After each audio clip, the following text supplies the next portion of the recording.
مخاطبین از رسانه پشت پرده، این ویدیو خیلی کوتاه قراره ضبط بشه و برای معرفی کانال یوتیوبی شخصی من هستش که لینکش رو این پایین میذارم توی تیتر برنامه. برید و کانال یوتیوبی شخصی من رو هم سابسکرایب کنید که قراره که در کانال یوتیوبی شخصی من پشت صحنه پشت پرده ها رو اصطلاحاً پخش بکنیم، قسمتایی که مثلا من سوتی میدم یا چیزهایی که نمیشه تو کانال پشت پرده گذاشت و در قالب اصطلاحاً برنامه پشت پرده نمیشه پخششون کرد، من در کانال یوتیوبی شخصی خودم اصطلاحاً اونها رو پخش میکنم. همچنین لایو های یوتیوبیمون رو و اصطلاحاً لایو هایی که با افراد مختلف توی یوتیوب داریم من در کانال شخصی خودم اصطلاحاً اونها رو منتشر میکنم و اونجا لایو میذارم.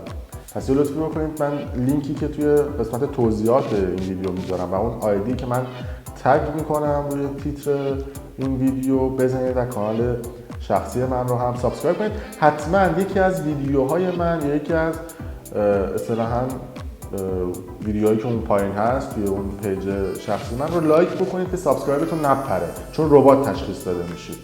مرسی که لطف میکنید و کانال شخصی من رو هم دنبال میکنید.